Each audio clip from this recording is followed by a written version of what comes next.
오늘도 뜨거운 이슈 시원하게 풀어보겠습니다. 킹스맨 신인규 변호사 나오셨습니다. 안녕하십니까? 네, 안녕하십니까, 신인규입니다. 자, 월요병 이겨낼 기분 좋은 뉴스 시작해 보겠습니다. 새벽에 끝났죠. 피파 U20 월드컵 8강에서 우리나라가 나이지리아를 꺾고 4강에 진출을 했습니다.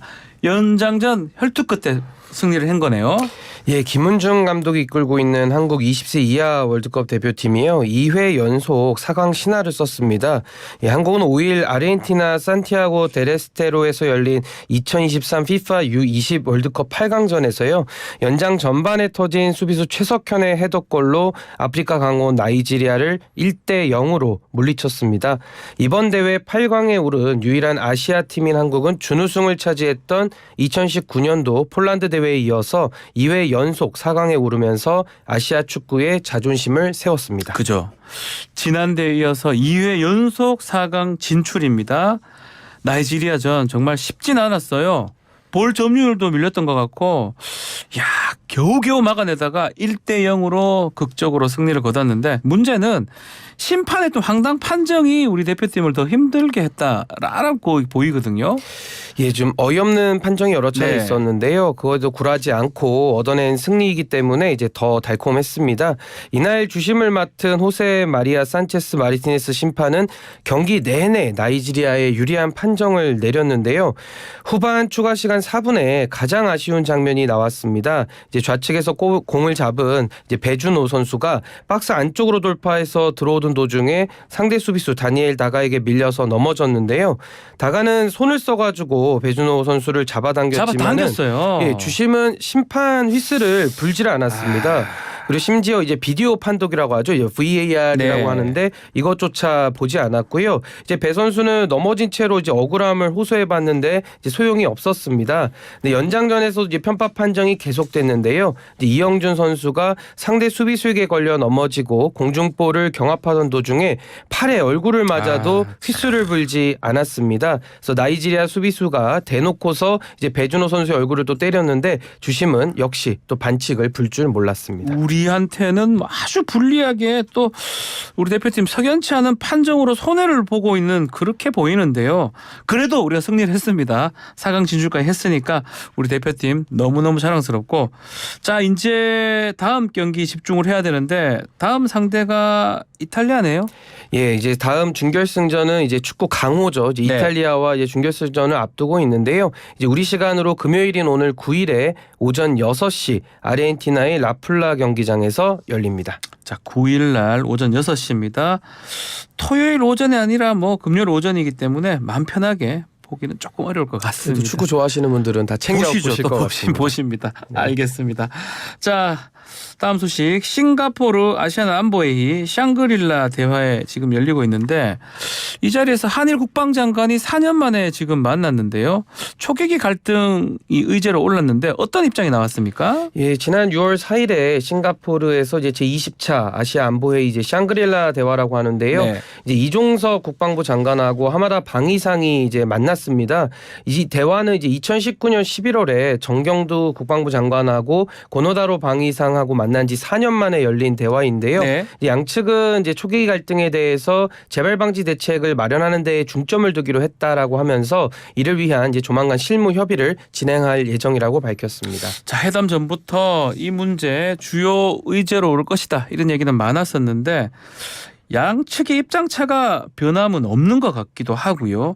4년 동안 서로가 상대방 과실이다 이렇게 얘기하면서 갈등이 이어졌잖아요. 예, 초계기 갈등은 지난 2018년 네. 12월 20일에 이제 동해에서 조난한 북한 어선을 수색하던 해군 광개토 대왕함이 근처로 날아온 일본 해상자위대 초계기를 향해서 사격 통제 레이더를 조사했다고 일본 측이 주장하면서 촉발이 된 건데요. 당시에 일본 측은 그 증거라고 하면서 초계기 내부에서 촬영한 동영상을 공개를 했고요. 한국 측은 레이더 조사는 없었고 오히려 초계기가 광개토 대왕함의 근처에서 저공 위협 불법 비행을 했다고 반박을 했습니다. 이 사태 이후에 한일 관계는 급속도로 악화가 됐고요. 국방 당국 간의 교류도 끊겼습니다. 이번 회담의 결과는 이제 서로의 엇갈린 입장을 유지하면서 이제 미래지향적인 관계를 위해서 일단은 갈등을 봉합하는 차원인데요. 국방부 관계자는 이제 기존 방식의 논의가 바람직한 결과를 만들 수 없다는 데 양측이 공감했다고 설명을 했고요. 네. 이 외에도 양국 장관은 북한의 핵 미사일 위협을 억제하기 위해서 한미일 안보 협력이 중요하다라는 점에 대해서 공감을 했고 한일 관계가 정상화 궤도에 오른 만큼 국방 당국도 안보 협력 증진을 위해서 긴밀하게 소통해 나가기로 했습니다. 결국은 이게 풀어야 될 문제 아닌가 생각이 들어요. 꼬인 실타래 푸는 차원에서 재발 방지체 마련한다고 얘기를 했지만 그냥 덮고 가기에는 안보 문제 아니겠습니까? 예민한 거 아닙니까? 사실 이제 대한민국 입장에서는 이제 일본 초계기가 이제 네. 관객도회담에 오면서 이게 잡히면서 문제가 됐던 그렇죠. 부분인데 이 뭐 미래지향적인 관계도 좋습니다만은 이런 책임 소재를 명확하게 가리지 않고 그냥 덮고 넘어간다고 한다면은 과연 또 재발 방지가 될 것이냐라는 좀 의문이 남아 있어서 네. 앞으로 조금 양국의 진행 상황을 지켜봐야 될 것 같습니다. 자, 근데 한일 초계기 갈등 봉합 국면인데요. 일본 안에서 강경파들의 다른 목소리는 또 있는 것 같아요. 예, 아베 신조 정권 당시에 외무성 부대신을 지낸 사토 마사이사 자민당 의원은요. 네. 지난 3일에 자신의 트위터에서 해상자위대원의 목숨을 위험에 빠뜨린 당사자가 한국 해군에서 지금도 처벌을 받지 않고 정상적으로 근무하고 있는 현실, 그런 한국 해군과 아무 일도 없었던 것처럼 훈련할 수 있겠는가라면서 사태 해결에 한국의 책임자 처벌이 동반되어야 한다는 식의 주장을 전개하기도 했습니다. 아니 이 사람은 엄청 세네요. 이 정도 얘기했는데 알고 보니까 당내 강경파 목소리를 대변한 사람인데 최근에도 우길기 개항 자위대 함정 입항을 두고도 초계기 갈등 문제를 언급했던 것으로 기억이 나는데요. 예, 최근 한국이 우길기 개항 자위대 함정의 입항을 허용한 데 대해서 네. 이것으로 레이더 조준 문제를 덮어둬서는 안 된다. 야. 이 초계기 얘기하는 것 같고요. 이제 엉터리 지침의 철폐는 재발 방지를 위해 필수적이지만 레이더 조사의 책임을 명확히 할 필요가 있다면서요. 일본인은 사람들이 너무 착하다라고 트위터에 적기도 했습니다. 일본인은 사람들이 너무 착하다. 자, 일본 내에 보수적인 또 우익 성향의 인사들 또 언론의 움직임이 심상치 않은데요. 윤석열 정부 출범 이후에 한일 관계 개선하기 위해서 많이 움직임을 하고 있잖아요. 찬물을 끼얹으려는 시도 같아요. 뭐 지금 여러 가지 발언들이 나오고 네. 있는데요. 이제 마스키 구니토시 조선 근현대사 연구소장은요. 윤석열 정부가 관계 개선에 나선 것은 한국이 안보와 경제 등의 다방면에서 위기에 직면해 있기 때문으로 자기들의 국익을 위한 것이기 때문에 냉정한 판단이 깔려 있다라면서 경계를 해야 된다 이렇게 주장을 했고요. 네. 산케이 신문은 지난 3월에 윤석열 대통령의 방일 정상회담 직후에 한일 정상회담 레이더 조준은 내팽개 치나라는 제목의 사설을 싣고 레이더 조준 갈등과 관련해서 한국 측의 사과를 요구하고 일본 정부에는 강경한 대응을 촉구한 바가 있습니다. 결과적으로는 레이더 조사 문제가 해결된다면 해상자위대 또 한국 해군의 훈련도 재개될 것 같은데요. 2018년 이전 상황으로 돌아가는 셈일 것 같아요. 예, 일본 역시 이제 네. 한미일 협력 강화 등을 언급하면서 이제 시기적으로 적절한 이제 교류들을 신속하게 재개해 나가겠다라는 입장을 밝히고 있습니다. 샹그릴라 대화에 앞서서 한국군이 초기 관련 군 대응 지침 철회할 것이다. 일본 언론 보도도 있었는데 이거는 거론이 안 됐던 거죠. 예, 앞서 일본 언론이 해당 사실을 보도했는데요. 네. 이종석 국방부 장관은 사실이 아니다라는 입장을 밝혔습니다. 네. 만약 이제 초계기 관련해서 우리 군 대응 지침이 철회된다면은 최근에 있었던 우길기 개양 자위대 호위함 입항에 이어서 또다시 우리가 일본에게 양보했다라는 인식을 심어줄 수 있거든요. 그래서 여론이 좀 악화될 가능성도 있기 때문에 정부도 신중하게 접근할 것으로 전망이 되고요. 재발 방지 대응 지침에 따른 한일 간의 협의 과정을 조금 더 지켜봐야 될 것 같습니다.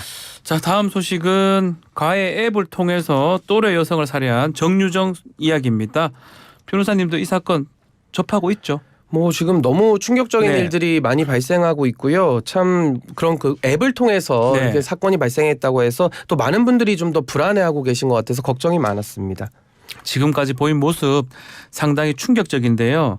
경찰 조사가 시작이 됐는데 첫 조사에서 진짜 진범은 따로 있다 이렇게 증언을 했어요. 그럼 자신이 살인을 하지 않았다 이 말인가요? 예, 지금 그 가해자에 대해서 정유정 씨에 대해서 지금 이제 신상 공개로 네. 얼굴까지 공개가 된 상황인데 지금 또래 여성을 잔인하게 살인하고 시신을 훼손하고 유기한 이제 그 정유정 씨가 경찰 첫 조사에서는 진짜 범인이 따로 있다면서 거짓 증언을 한 것으로 알려졌습니다. 이제 정 씨는 경찰 조사에서 피해자의 집에 도착해 보니까 이미 모르는 사람이 살인을 저지른 상황이었고 자신에게는 피해자 신분으로 살게 해줄 테니 시신을 유기하라고 시켰다면서 진술을 했고요. 네. 범행을 부인을 했습니다. 그러나 폐쇄회로 CCTV를 통해서 피해자의 집에 드나든 사람이 정 씨 외에는 없었다는 것이 확인되면서 거짓말이 들통이 났습니다. 아니 이게 금방 들통이 날 건데 이런 거짓말을 왜 했는지 이 전문가들은 이 정유정 이 사람 단순한 사이코가 아니다 이런 입장도 있는 것 같아요. 네, 지금 그 폐쇄회로 화면도 네. 공개가 돼서 참 그 발걸음을 지켜보면서 많은 국민들이 참 약간 그 가볍고 경쾌한 발걸음으로 보여요. 좀 굉장히 그 살인 사건을 저지른 그렇죠. 사람의 발걸음이라고 이해할 수가 없는 그런 모습들이 나와서요. 많은 분들이 놀라셨을 텐데 네. 이제 이수정 교수에 따르면은 이제 성격 장애적 요인을 엿볼 수 있는 장면이다. 그러면서 보통 사람이라면은 누군가를 죽이고 나서 당황하기도 하고 공포스럽기도 한데 이제 저 화면에 나타난 이제 정유정 씨의 모습은 그런 모습이 전혀 들어가 있지 않다라고 하면서 매우 이례적이다라고 밝혔습니다. 자, 검찰에서도 아마 심리 분석 진행을 할 것인데 이 사이코패스라고 하잖아요. 사이코패스와는 다른 결과가 나올 수도 있다고요.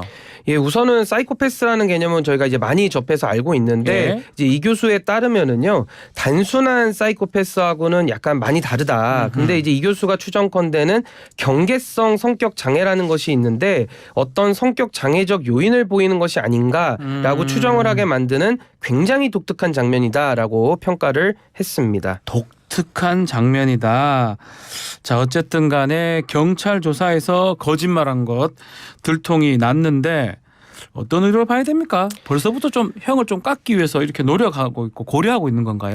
예, 우선은 정 씨의 그런 그 긴급 체포 직후 발언과 또 자신은 범인이 아니라는 이런 거짓말 등을 미루어 볼 때요.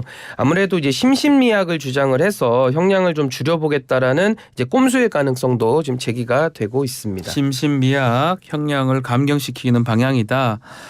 자, 지금까지 보인 행동 또 살인 후에 자신의 집에서 캐리어를 가져오거나 또 조사에서 거짓말할 행동 이 봤을 때는 심신미약이 가능할까요? 예, 아무래도 이제 정 씨의 그런 범행 준비라든지 또 살인 후에 캐리어를 가지고 나오는 행동 등을 고려하면요. 네. 이제 심신미약을 인정할 여지는 없어 보이는데요. 이제 형법은 과거와 달리 2018년에 개정이 돼가지고 이제 심신미약이 인정이 되더라도 감경할 수 있다라고 개정이 임의적 돼가지고 감경이죠. 필요적 그렇죠. 감경이 아니고. 예, 그래서 반드시 감경할 필요는 현재는 없습니다.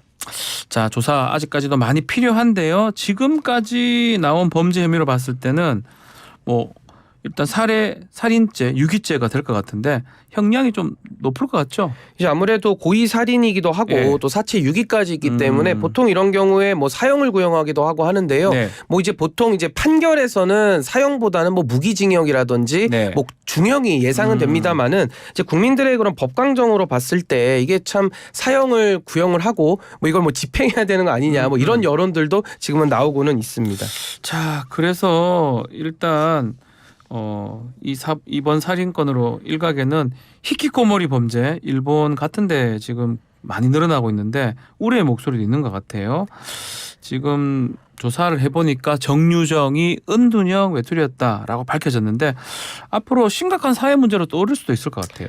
예, 정 씨가 휴대전화를 이제 살펴보니까 네. 이제 단 한 명의 친구 이름도 없었던 은둔형 외톨이였던 것으로 드러났고요. 아하. 이번 범죄는 이제 히키코모리로 불리는 은둔형 외톨이 살인 사건일 가능성이 큰 것으로 전문가들은 보고 있고요. 네. 이 같은 이제 히키코모리 살인 사건은 1인 가구가 많은 일본에서 심각한 사회 문제로 떠오르기도 하는데 네. 대한민국도 이런 문제가 자꾸 발생이 앞으로 되는 1인 것 가구가 같습니다. 우리가 많으니까요. 우리도 비슷한 것 같은데요.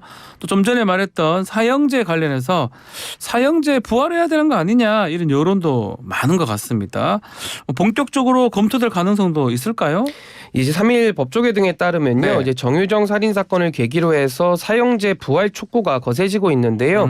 앞서서 동거녀와 택시기사를 무참하게 살해했던 이기영이 무기징역을 선고를 받자 택시기사 유족이 사형제 부활에 대한 국민청원에 나서기도 네. 했습니다. 한동훈 장관은 지난해 헌법재판소에 사형제도 헌법소원 사건 공개 변론을 앞두고요. 사형제 유지를 주장하는 내용의 의견서를 헌법재판소에 제출한 바도 있는데요. 한동훈 장관은 100% 정답이 있는 문제는 아니다라고 생각한다면서 법무부가 그동안 흉악범으로부터의 국민보호나 인권보호를 고려해서 사형제에 대한 입장을 가지고 있었다라고 말하면서 사형제 합헌 취지 입장을 밝혔고요. 예. 우리나라에서는 실질적이라는 조건이 앞에 붙어 있는데요. 지금까지 2차례 진행된 사형제도 위헌 심판에서 헌법재판소가 모두 합헌 결정을 내렸기 때문이고요. 지금까지 한국은 사형을 집행하고는 있지 않은 상태입니다. 선고는 하는데 1997년 12월 30일 이후로 지금 집행하고 있지 않고 있기 때문에 실질적 사형 폐지 국가다 이렇게 분류가 된 상황입니다. 이 사형 제도도 또다시 헌재 심판대에 올랐으니까요. 지켜봐야 될 것 같습니다. 자, 오늘 킹스맨 여기서 마무리를 하겠습니다. 신인기 변호사 감사합니다. 네, 감사합니다. 1부 마칩니다.